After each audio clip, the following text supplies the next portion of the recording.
Buenos días, nos encontramos inaugurando una nueva temporada más de los desayunos digitales del Bierzo Digital, con la primera autoridad de la provincia, don Gerardo Álvarez Courel. Gerardo para los amigos, porque la verdad es que, bueno, pues para aquí en esta casa eres un amigo, Gerardo. Y Muy espero bueno. seguirlo siendo. Buenos días. Sí, sí. Y nos acompañan la redactora del Bierzo Digital, Claudia Cabo, y el redactor jefe, Alex Estebanez. Y sin más preámbulos, vamos a empezar un poco con esta especie de café, coloquio, entrevista. Gerardo, ¿te veías de presidente de la Diputación en mayo, en las elecciones? No, para nada, para nada. Yo creo que además toda la prensa en nuestra comarca lo sabía.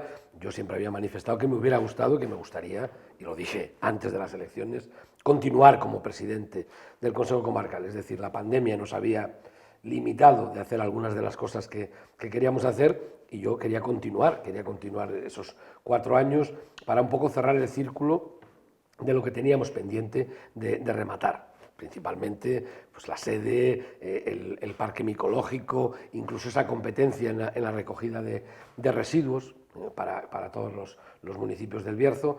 Bueno, esos 3 puntos estaban ahí y yo lo que pedía, y pedía al partido, pues era esa posibilidad de poder continuar. Siempre lo dije también, es decir, el partido era quien pone, es quien pone y quien quita. O sea, a mí de la misma manera que tuve la suerte de ser 8 años presidente del Consejo Comarcal, pedía otros 4. Esta circunstancia, como todo el mundo sabe, no se dio y bueno, pues ahora se ha dado esta carambola, que esto sí que ha sido una carambola, para poder llegar a ser presidente de la Diputación, algo, desde luego, con lo que yo en ningún momento ni se me había pasado por la cabeza, ni siquiera haberlo soñado, poder ser presidente de la Diputación Provincial. Buenos días, Gerardo. ¿Y cómo fue esa carambola, cómo fue ese efecto dominó que parece parte desde el Ayuntamiento de Ponferrada, cuando Olegario Ramón pierde la alcaldía, salta al Consejo Comarcal y tú pasas del Consejo Comarcal a la Diputación? ¿Cómo fue todo ese proceso a lo largo de este largo verano, porque además tardó en constituirse la Diputación? Bueno, no, a ver, el proceso es en el momento en que él se plantea, pues el partido al final, pues decide que pueda darse esa circunstancia y que él sea el presidente. Yo en todo momento, y eso sí que quiero dejarlo muy claro, manifesté que, como ya he dicho ahora, lo que diga el partido es lo que hay que acatar. A veces, cuando, por decirlo entre comillas, ganas, te gusta, y cuando, por decirlo entre comillas, pierdes, pues te gusta menos, pero hay que asumirlo. O sea, es decir, los que estamos en política y dependemos de la decisión del partido, porque cuando te eligen directamente los ciudadanos, ahí ya dependes de lo que diga el pueblo, pero en este caso dependes de lo que diga el partido. Entonces yo en ese aspecto lo que sí me puse fue a disposición del partido,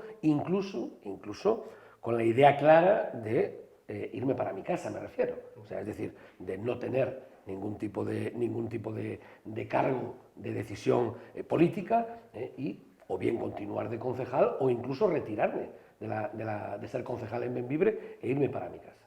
Bueno, el partido a nivel provincial toma la decisión que toma y me incluyen en las listas de los diputados provinciales. ¿Vale? Entonces, a partir de ahí, bueno, pues la carambola que se da es la negociación con la UPL, hay unas circunstancias y, por supuesto, el paso atrás que da Eduardo Morán para que sigamos manteniendo el gobierno de la Diputación a través de ese pacto con la UPL.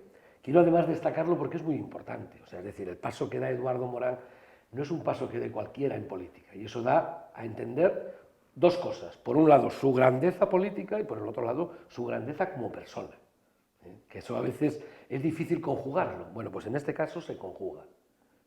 Y él toma esa decisión precisamente para poder seguir gobernando a través del pacto con la UPL, la Diputación, y luego después, pues claro, los acontecimientos que se desarrollan, pues vuelvo a repetir, el partido entiende que yo tengo la experiencia de 8 años como presidente del Consejo Comarcal y aunque la Diputación es un barco mucho más grande que el Consejo Comarcal, pues está claro que apuestan porque yo pueda ser el presidente. Hay una reunión con los 10 diputados bueno, 9 y yo, claro, los 10 diputados del Partido Socialista en la Diputación, se asume y se aprueba por unanimidad que yo sea el candidato a presidente. Ojo, quiero dejarlo claro, después de que la UPL aceptara el pacto. Me refiero, o sea, es decir, esto no se hace antes. O sea, cuando UPL públicamente dice que va a pactar con el PSOE en la Diputación y que va a cogobernar con el PSOE en la Diputación, es cuando se genera todo esto de la presidencia. Esa decisión del grupo de diputados, tras la reunión con la representación provincial, se traslada a una ejecutiva del partido a nivel provincial y también sale la decisión de que yo sea el candidato a presidente por unanimidad, sin ningún tipo de voto en contra y sin ningún tipo de intervención contraria a esa circunstancia. Bueno, pues al final llegamos el miércoles 23 de agosto a la votación. Es verdad que en ese momento es cuando ya te pones un poco más nervioso, no porque asumir ese cargo sea algo a lo que no puedas afrontar, sino porque puedes pensar que alguien se confunda en esa votación o que pueda haber, o que, claro, efectivamente, o que realmente pues al final dieran marcha atrás, ¿no? Bueno, eso no se produjo y efectivamente a partir del 23 de agosto pues me toca ser presidente de la Diputación. Buenos días, Gerardo. Buenos días. En lo personal, ¿cómo ha sido el cambio, cambiar el Consejo Comarcal con la Diputación de León y cómo es su día a día? Bueno, el cambio es muy grande. Yo siempre me acuerdo, porque lo comentaba con Eduardo en el mandato anterior, siempre le decía que el Consejo era pues eso, un barquito pequeño, un velero, un yate pequeñito, una lancha, y la Diputación es un crucero, es un transatlántico. Entonces, la manera de funcionar es muy parecida, porque al final somos administraciones y el funcionamiento, sea más grande o más pequeño, es muy parecido, pero lo que sí es verdad es que es muchísimo, muchísimo más grande. Entonces, el día a día, pues bueno, pues el día a día es, sabes a qué hora sales de tu casa, pero no sabes a qué hora llegas. O sea, es decir, cuando te toque, ves la agenda, ya normalmente vas preparando con 1 o 2 días de antelación pues las reuniones que puedes tener o las actividades que puedas desarrollar y ya te digo, yo sé a la hora a la que me recogen, lo que sí, en eso sí que es verdad que he ganado en cuanto a que me llevan y me traen, y eso es muy importante porque después de toda una jornada larga, ya no solo de reuniones, sino de actividades y de viajes, pues que te lleven y te traigan es de agradecer porque si no, pues cabría la posibilidad de tener un accidente. Entonces, en ese aspecto sí he salido ganando con el cambio, pero desde luego lo que sí está claro es que actividad hay muchísima y sobre todo, como ya digo, es multiplicado por un porcentaje muy alto la diferencia que existe entre la actividad que tiene el Consejo Comarcal y la actividad que tiene la Diputación. Pero también es verdad, y siempre lo dije también mientras estuve de presidente del Consejo, que todo lo que le dediques te lo pide. O sea, es decir, al Consejo Comarcal le quieres dedicar 24 horas al día y tienes 24 horas al día para dedicar. A la Diputación le quieres dedicar 24 y debes de tener 36 para podérselas dedicar en condiciones. Pero bueno, lo que trataremos, y eso también lo dije el día de mi discurso, es heredamos una gestión. Yo honestamente creo que en el año 19 el gobierno del PSOE, presidido por Eduardo Morán, cambió la manera de ser del funcionamiento de la Diputación, fue más cercana a todos los municipios y desde luego queremos seguir en esa línea. Eso lo que va a implicar, por volver a lo que me decías, es, pues como ya digo, que sé cuándo salgo, pero no sé cuándo vuelvo a casa. Procuro, por lo menos, dormir en casa, eso sí. Dormir en casa sí lo procuro. Y luego después, pues si en algún momento del fin de semana tengo tiempo para dedicar a mi familia, que eso sí pretendo poder hacerlo, pues estupendo. Pero si no, alguna vez, ya sabes que te toca, pues es lo que hay. ¿Qué le pedía a la Diputación cuando era presidente del Consejo Comarcal? Pues bueno, yo creo que un poco lo que hay hoy, también en la prensa. Es decir, el Consejo Comarcal tiene el servicio de asistencia a municipios, es un servicio que, sobre todo por las circunstancias que se han ido dando a nivel de los ayuntamientos de la comarca, necesita más personal, es decir, y más ahora, me imagino que lo conocéis, el secretario interventor del servicio no está porque pidió traslado para la Diputación de Zamora y entonces está allí. Entonces, al no tener secretario interventor el SAM, toda la ayuda que desde ese puesto se prestaba a los ayuntamientos que no tenían, porque los hay en la comarca, que no tenían esa función de secretaría de intervención, que en los ayuntamientos pequeños realiza una sola persona las dos funciones, la secretaría de intervención. Eso lo hacía el SAM.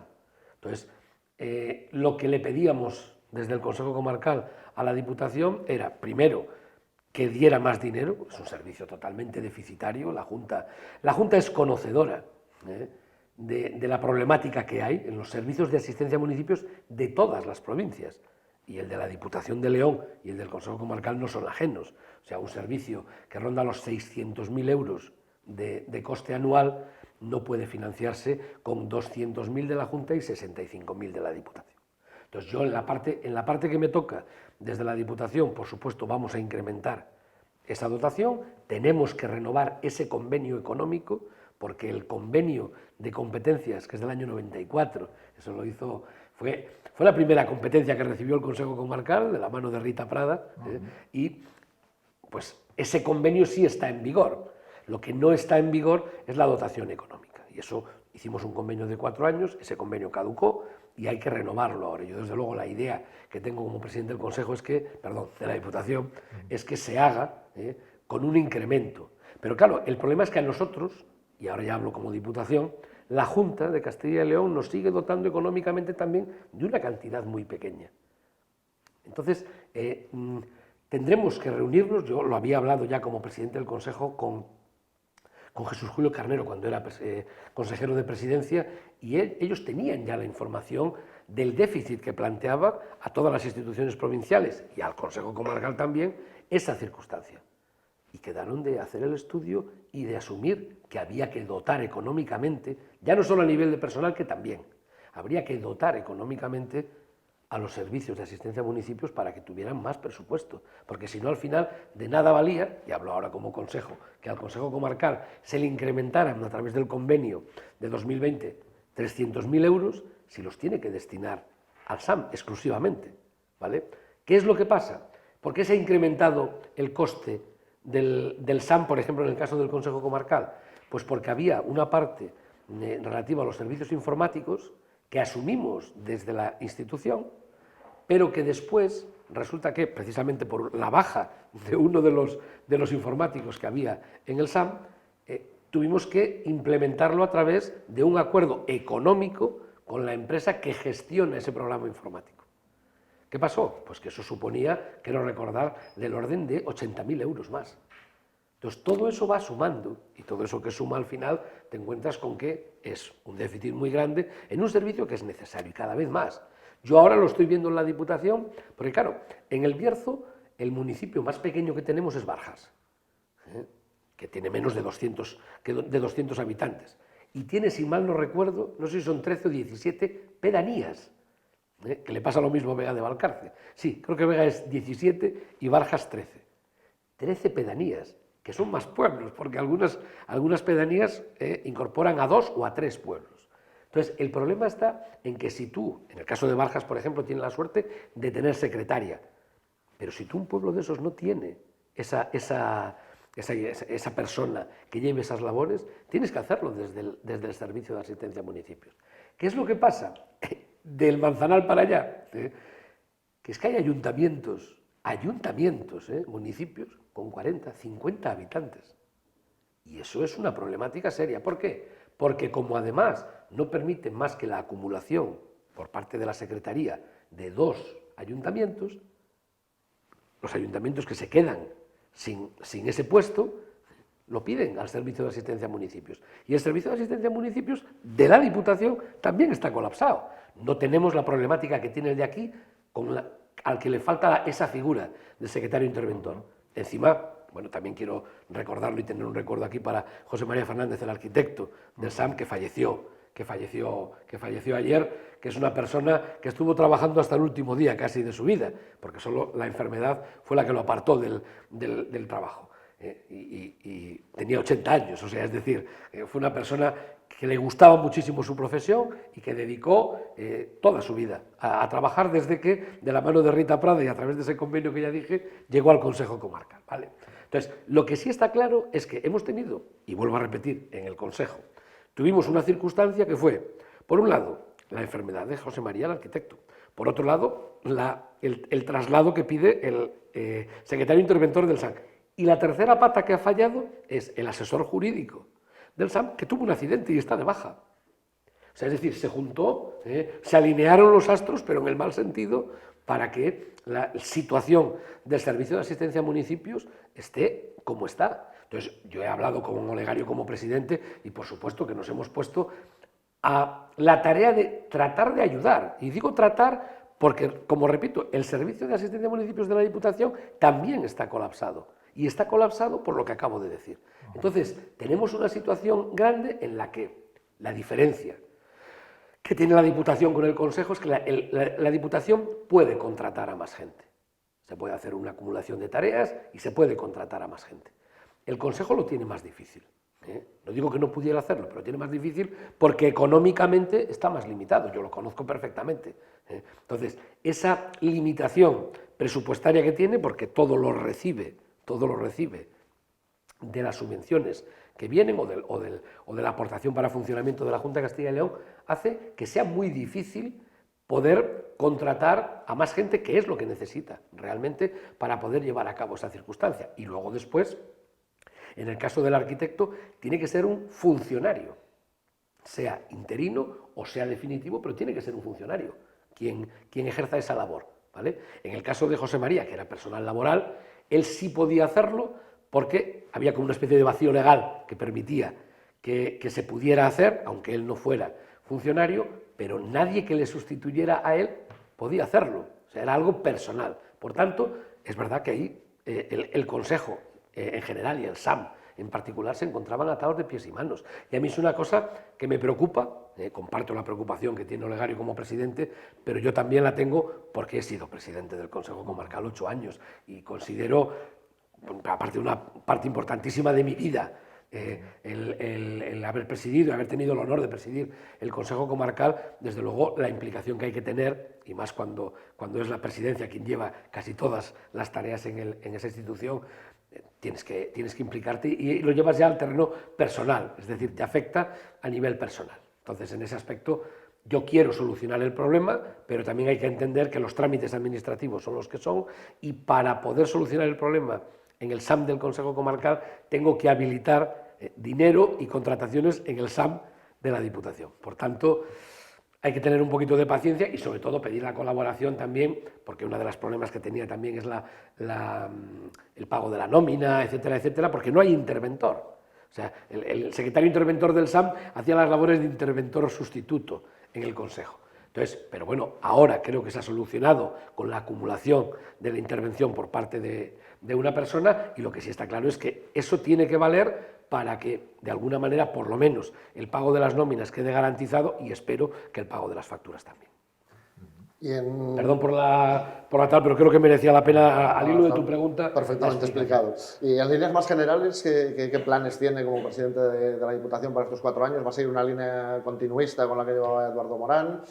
¿Tiene planes nuevos? A ver, yo creo que sí. Es decir, tenemos que tener claro que si lo que se inició en el año 2019 era un camino bueno, tenemos que marcar como pauta general ese camino.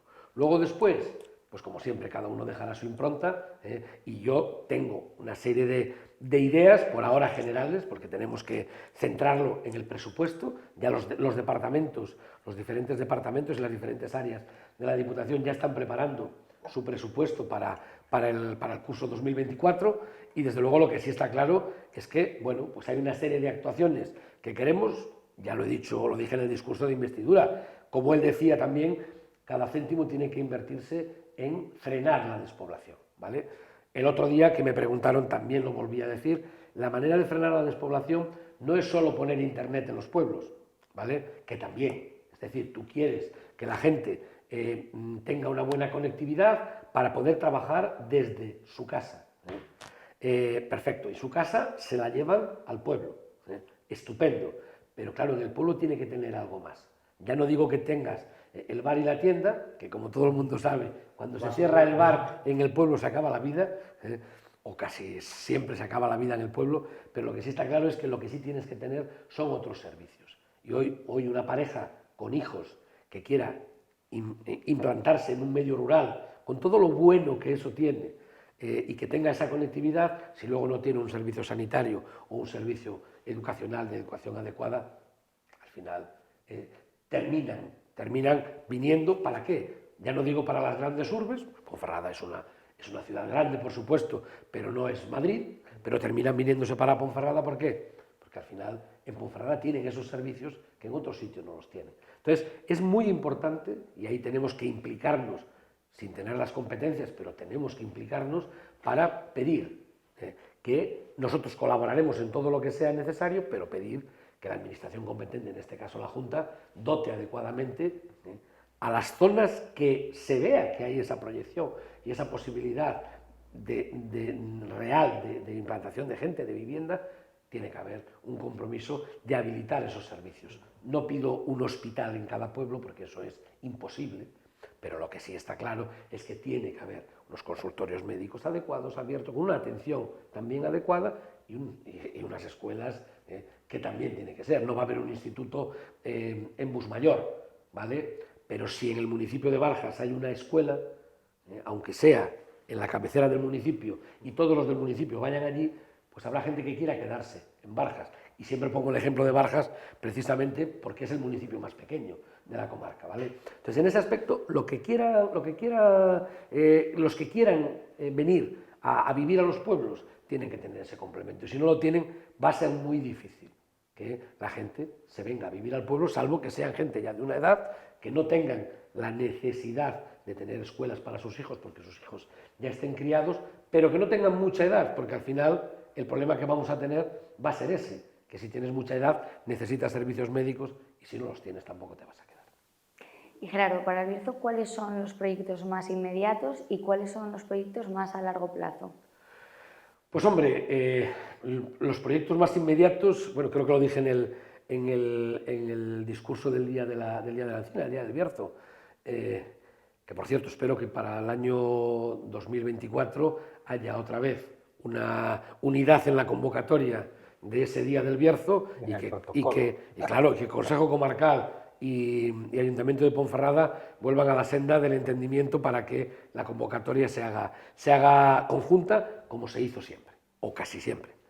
La cuestión está en que hay una serie de proyectos de actuación, por ejemplo, inmediata, y estamos teniendo mucha suerte con el tiempo y que siga así, que es la carretera de Peñalba. La carretera de Peñalba tenemos que incidir, era un tramo, creo recordar que era de 1,2 o 1,3 kilómetros, donde lo que se pretende es que no vuelva a suceder la circunstancia del derrumbe de la carretera en el momento en que vengan las lluvias, porque está claro que, hombre, tengo claro también que cuanta más vegetación haya en esa zona, terminará siendo un refuerzo a la sustentación del terreno, pero desde luego lo que sí está claro es que las administraciones tenemos que actuar e impedir que eso vuelva a pasar. Es verdad que ahora hay otra conexión de Peñalba con el resto del mundo en el Bierzo, pero no es menos cierto que esa conexión tiene que estar, y si ha estado unos cuantos años, lo lógico es que como mínimo esté otros tantos, ¿vale? Entonces, actuaciones en concreto, pues yo creo que realmente, más allá de todas las que nos piden de reparación de carreteras, porque realmente, a ver, somos, después de la Diputación de Lugo, la Diputación que más carreteras tiene, 3.300 kilómetros de carreteras en toda la provincia. Luego, arreglar todo eso supone un esfuerzo económico muy grande. Es verdad que muchas están arregladas ya, pero vamos paulatinamente pidiendo que se pueda, que las que tienen una necesidad más imperiosa de arreglarse se arreglen, y dotando económicamente para eso. El otro día aprobamos una partida, un incremento, una modificación de crédito por 9 millones de euros precisamente para arreglos en las carreteras propiedad de la Diputación. Bueno, pues yo creo que en ese aspecto es una prioridad, y luego después, por supuesto, como ya he dicho, implicarnos, aunque no sean competencias propias de la Diputación, implicarnos en la conectividad en toda la comarca. Es verdad que hay sitios donde ya está implementada bastante bien, pero hay otros en los que no. Yo voy con mi teléfono móvil, no voy a decir de qué compañía, pero en función de la compañía que tengas puedes tener más o menos cobertura, ¿vale? Yo creo que eso no es de recibo. O sea, que tengas que elegir qué operador de telefonía móvil necesitas para tener una cobertura mejor o peor en función de la zona en la que estés. Ojo, que igual estás en una zona y estás muy bien y en otra no estás tan bien. Bueno, pues yo creo que en eso tenemos que ponernos de acuerdo, tanto a nivel Estado, Junta como Diputación, para colaborar porque, como ya he dicho, esa conectividad tiene que existir en todos los puntos de la comarca. Se ha escrito ríos de tinta en su momento, pero claramente, ¿qué ha pedido la UPL a cambio del apoyo al Partido Socialista? Pues fíjate, lo que ha pedido son las áreas que ha pedido. Eso es realmente lo que yo sé del pacto. Por supuesto, yo no estaba en el pacto, porque como ya dije antes, yo me conformaba con ser diputado provincial. No pensaba que me fuera a tocar la responsabilidad que me ha tocado. Entonces, la UPL lo que pidió fue eso, tener esas diferentes áreas que ahora ejerce, pues, en el caso de Roberto Aller, Fomento, en el caso de Valentín Martínez es Cooperación y el SAM, y en el caso de Emilio Martínez, pues el Instituto de Leones de Cultura. Esas son las áreas que ellos pidieron y son las que tienen para desarrollar toda su labor. Por supuesto, siempre coordinados todos, porque una de las cosas que yo llevé a cabo en el Consejo Comarcal como presidente en el primer mandato, cuando cogobernamos con Coalición por el Bierzo, era que todos formamos parte de la Junta de Gobierno y todos estábamos al día o al tanto de lo que hacían las demás consejerías. Bueno, pues aquí lo mismo. O sea, las diferentes áreas de los diputados, todos estamos al tanto porque nos reunimos, aunque hay una serie de miembros natos de la Junta de Gobierno, nos reunimos todo el equipo, los 13 diputados, precisamente para eso, para estar al día de todo lo que hacemos. Y más allá de eso no han pedido nada. Quizá en el anterior pacto que hubo se centraron en diferentes promesas que había que cumplir que no dependían de la propia Diputación. Entonces había algunas cosas que dependían de las actuaciones del Gobierno de España o de la Junta, entiendo que mucho no, porque no había posibilidad de gobierno en la Junta de Castilla y León. Y sin embargo no se dieron. Entonces, creo que en ese aspecto tratar de centralizar o focalizar el pacto de gobierno en aquello que nos pueda venir de fuera, para que se haga, pues, la parte que nos toca en el Bierzo, A76, Lazo del Manzanal, centrar un acuerdo de gobierno en el que nosotros como Diputación no tenemos nada que ver ni en una cosa ni en la otra, pues quizá era demasiado centrar el que tú puedes hacer una gestión interna en la Diputación estupenda, los 13 diputados y diputadas, y resulta que, como no han hecho la A76, vamos a romper el pacto de gobierno. No, ¿por qué? Porque no es culpa nuestra que no se haga. Es decir, nosotros como Administración tenemos que incidir, insistir, exigir, apremiar lo que queráis, pero lo que no podemos hacer bajo ningún concepto es circunscribir el pacto de gobierno en la Diputación a que una administración en la que nosotros no tenemos ningún tipo de control más allá de ser de un partido político que, si todo se da bien y Pedro Sánchez sale elegido presidente, gobierne en España. Entonces, en ese aspecto, y quizá también porque de aquella la situación que había no era tan clara en ese aspecto para que hubiera un gobierno de un lado o del otro, pues no se centró en esas grandes infraestructuras que necesita la provincia. Ahora lo que haremos, eso sí que te lo digo muy claro, es pedir, exigir a los diferentes gobiernos, autonómico y el nacional, que cumplan con esas promesas que han venido ofreciendo en las campañas electorales, la Junta en el 22, Partido Popular, y ahora en el 23 el Partido Socialista con las elecciones generales. Lo que sí vamos a pedir es que eso se lleve a cabo y cuanto antes. ¿Por qué? Porque nuestra provincia y nuestra comarca lo necesitan. Siempre he dicho del Lazo del Manzanal, por poner un ejemplo. No puede ser que tú tardes 2 horas en ir a León y de León a Madrid tardes lo mismo. 2 horas, no, eso no puede ser. Entonces, o solucionamos ese problema o vamos a tener, nunca mejor dicho, un problema con las comunicaciones en nuestra comarca. Ya lo estamos teniendo porque realmente no es competitivo y aún así hay gente que lo coge. El Alvia o el Intercity, que sale a las 6 de la mañana, Y tenemos ese problema porque, claro, porque son 4 horas. Yo desde luego tengo muy claro que si alguna vez tengo que ir de León a Madrid, salvo que sea imprescindible que vaya en el coche, iré en el AVE. ¿Por qué? Porque llego, me muevo allí lo que me tenga que mover y me vuelvo para León. Te dejan en el centro. Además. Claro, por eso digo, entonces, eso, si conseguimos que la distancia entre Ponferrada y León se acorte y que sea pues, de 1 hora, eso sería, vamos, sería lo mejor para nuestra zona. Es más, lo ves en León, los fines de semana. Los fines de semana en León está a tope de gente. ¿Por qué? Porque hay gente que se coge a primera hora un AVE en Madrid, se va a pasar el día en León, que es más barato que Madrid en ese aspecto, ¿sí? Se toman unos vinitos con los pinchos, como hacemos aquí, que hay muy buenos pinchos, y al final eso luego lo complementas con una buena comidita y está genial, te das una vuelta por el casco antiguo, todo eso y tal, y te vuelves para Madrid y en 2 horas estás. Entonces, eso, si tuviéramos la posibilidad de que, ya no digo el AVE, pero un Alvia llegara de León a Ponferrada en 1 hora, estoy convencido de que llenaríamos mucho más, y Ponferrada últimamente está bastante bien, pero llenaríamos mucho más de vida, ya no solo Ponferrada, sino el Bierzo. Otro tema que está ahí pendiente del anterior mandato es el de los parques de bomberos provinciales. Creo que aquí en la zona del Bierzo tocaban 2, uno en Bembibre y otro en Villafranca. Está también el de Villablino, que bueno, está aquí al lado. Como si fuera del Bierzo. Más o menos, no lo vamos a decir así, que se nos enfadan en la Ciana, pero bueno, están ahí al lado. ¿Cómo va el tema de los parques de bomberos? Bueno, pues estamos ahora finalizando los tipo 2. Es verdad que ya están operativos. Es decir, los parques de bomberos tipo 2 están operativos, pero hay una serie de infraestructuras que están pendientes de terminar y que se van a terminar en breve. Al final, eso se le ha encargado, si la memoria no me falla, se le ha encargado a Traxa, y Traxa, como todo el mundo sabe, ejecuta y hace y se acabó, no hay problema ninguno. Entonces, lo que queremos ahora es empezar con los de tipo 3A, que son los que, también si la memoria no me falla, exigen bomberos profesionales. Los de tipo 3B, que también hay en el Bierzo, también hay 2 en el Bierzo, pueden compatibilizarse con bomberos que no sean profesionales.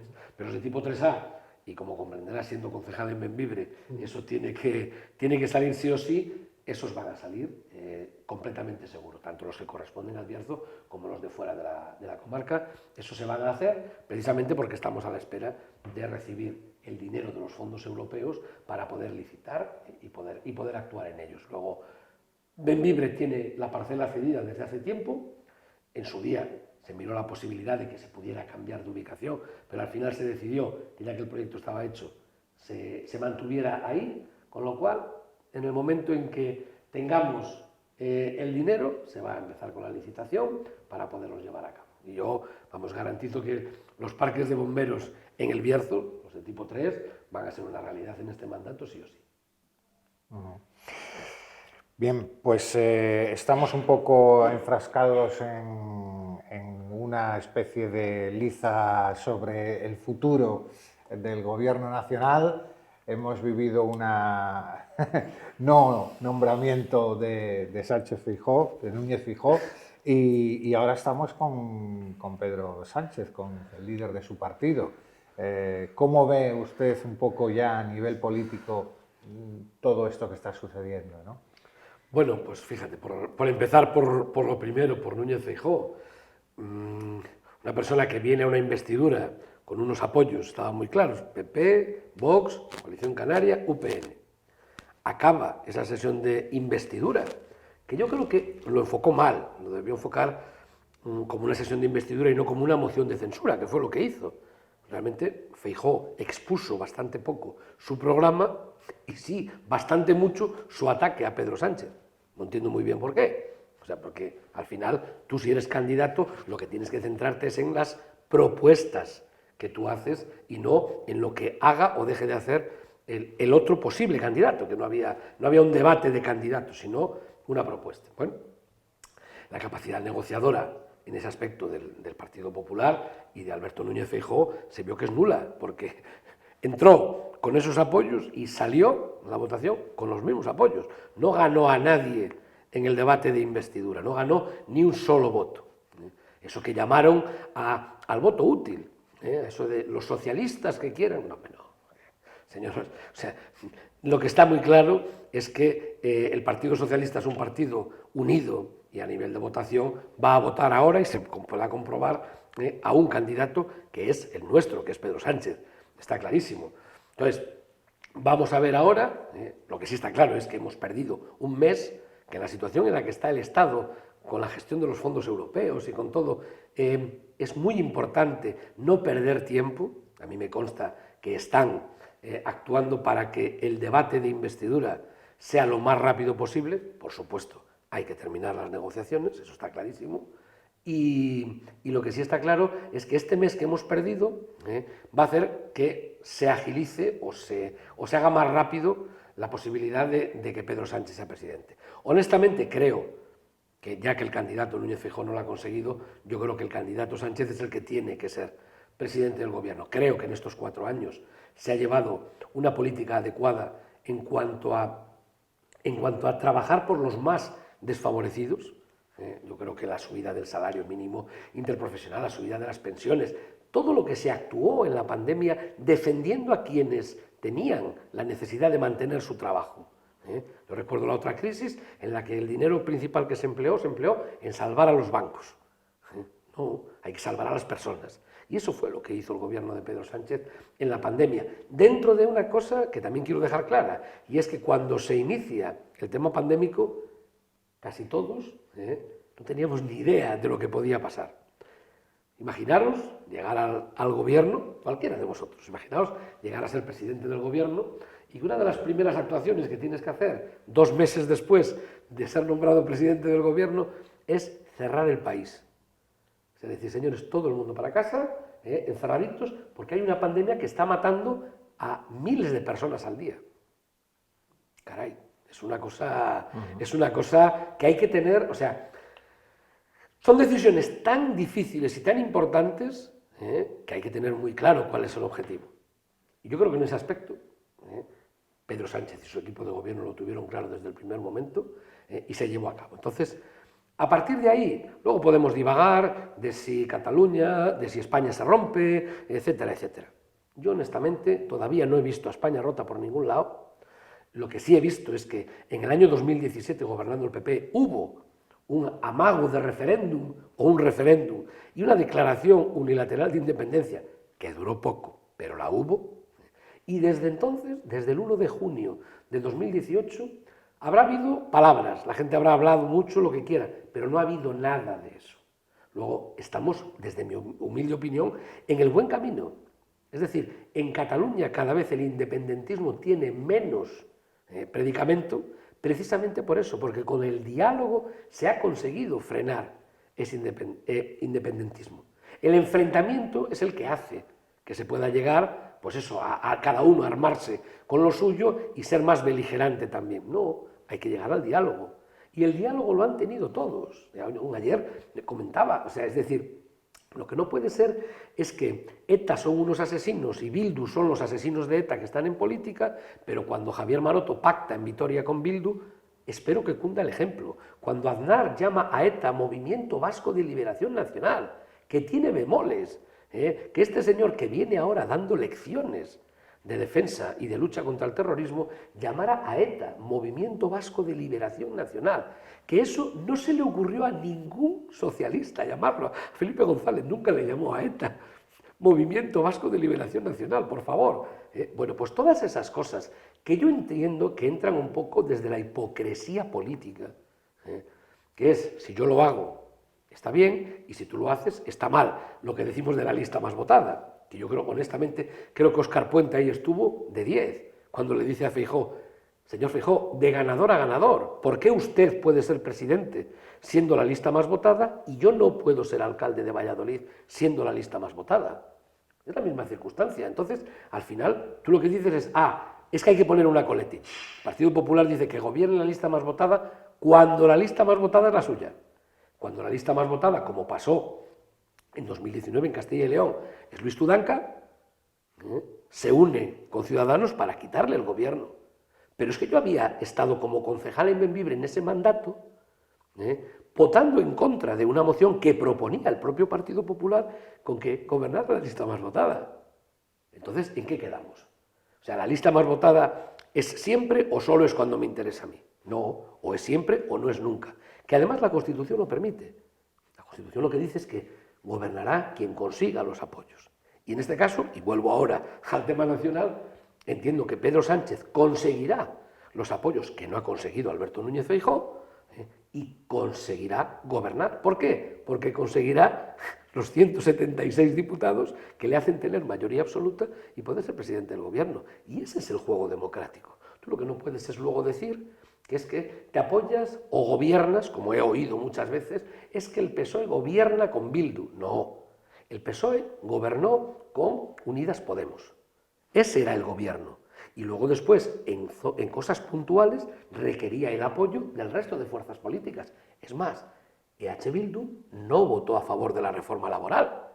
Gracias a Alberto Casero, creo que era, ¿no?, el diputado del PP, que se confundió 3 veces, se aprobó la reforma laboral, ¿vale? Pero EH Bildu votó con el Partido Popular, y creo que Esquerra Republicana también votó con el Partido Popular, ¿vale? Pues entonces, lo que no puede ser es que cuando votan conmigo, perfecto, y cuando no votan conmigo o votan con el contrario, es que son eso, los que venden, los que dividen España, los terroristas, los filoetarras, los comunistas.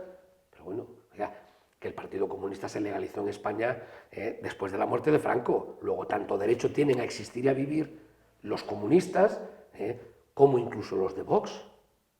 Tú podrás estar de acuerdo o no, en este caso, por supuesto, la mayoría de las veces no, estoy de acuerdo con Vox, por supuesto. Pero eso no quiere decir que yo quiera que se mueran, joder. O sea, lo que está claro es que hay que, de alguna manera, ser tolerantes. O sea, es decir, yo puedo no compartir lo que digan, pero desde luego defenderé a muerte que puedan expresarse. ¿Por qué? Porque eso es la democracia. Entonces lo que tienes que hacer es permitir que la gente se exprese. También precisamente por eso, porque si se expresan públicamente, no a través de las redes, que en las redes puedes poner lo que te dé la gana, pero cuando alguien se expresa públicamente, como me estoy haciendo yo ahora, lo que dices queda ahí. O sea, yo no podré decir, oiga, es que yo no dije, no, oiga, pero si hay una cámara que le está grabando a usted, no me entendieron, no, se le entiende perfectamente. Bueno, pues eso precisamente es la grandeza de la democracia, que cada uno se pueda expresar sin insultar, como quieran. Lo que no se puede es coaccionar, como se vio el otro día en el caso de Óscar Puente en el tren. Una cosa es instar a un político, preguntarle, pues claro que sí, ¿por qué no? Los políticos estamos de esa manera. Yo me puedo encontrar a cualquiera por la calle que me diga, oiga, usted como presidente de la Diputación, o antes como presidente del Consejo, o como concejal en Bembibre, oye, tengo aquí este problema, joder, a ver si me lo arreglas. Vale, pues yo te lo arreglo, no tengo ningún problema, si puedo. Pero una cosa es pedir ayuda o hablar con un político, y otra cosa es increpar a un político. Yo creo honestamente que en el sueldo no va a recibir insultos de nadie. Por tanto, en ese aspecto, yo honestamente creo que la actitud de ese ciudadano, que luego después parece que tiene causas abiertas de cualquier tipo de actuación, que a mí eso ni me va ni me viene, aunque es verdad que es una tarjeta de presentación importante, pero lo que sí está claro es que esa persona que viene a tratar de intimidar a Óscar Puente no está ejerciendo su labor como ciudadano, está ejerciendo otra labor. Y en ese aspecto yo creo que eso es lo que no podemos permitir. No podemos tolerarlo ninguna de las fuerzas democráticas, ninguna. Es decir, a mí mañana se lo hacen a un diputado del Partido Popular y soy el primero en decir, oiga, no. Por ahí no paso. Y yo creo honestamente que se está siendo demasiado permisivo con estas actitudes antidemocráticas.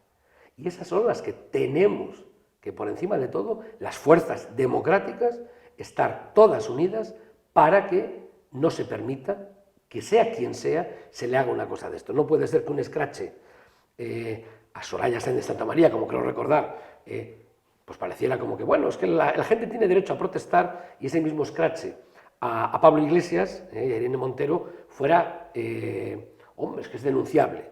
No, o al revés, que el de Soraya fuera denunciable y el de Pablo Iglesias no. Yo creo, honestamente, que ahí tenemos que poner, insisto, las fuerzas democráticas un límite y ese límite lo marcamos precisamente no tolerando y saliendo en bloque a defender que eso no se puede hacer contra ningún político. ¿Por qué? Porque si abrimos una espita al final, un día va a pasar una desgracia, de verdad, no lo que pasó realmente en el tren, donde al final, bueno, pues las aguas vuelven a su cauce y ya está, pero un día va a pasar una desgracia de verdad y ese día es cuando nos vamos a echar las manos a la cabeza. Y volviendo otra vez ya para finalizar después de este alegato, espero que efectivamente en la sesión de investidura en la que se proponga a Pedro Sánchez como presidente salga a favor y que se empiece, mejor dicho, que se continúe, porque las funciones son las que hay, pasó en la Diputación también hasta el 23 de agosto que me eligieron como presidente, espero que cuanto antes se ponga a funcionar el nuevo gobierno y cuanto antes se empiece a tomar decisiones, precisamente porque nos jugamos mucho en esta época, como ya he dicho, con los fondos europeos. Nosotros estamos pendientes, como ya dije antes, de fondos europeos también para el tema de los parques de bomberos y desde luego lo que sí queremos es que vengan cuanto antes para que podamos llevar a cabo todas esas actuaciones que queremos llevar a cabo. Así que cuanto antes se constituya el nuevo gobierno, antes también, y con esto ya termino, podremos ir a pedir reuniones con los diferentes departamentos de esas cosas que hemos hablado que nos afectan y que queremos que se solucionen para que tomen cartas en el asunto y se pongan manos a la obra. Necesitamos estabilidad para la provincia y para el Bierzo, y ojalá sea así.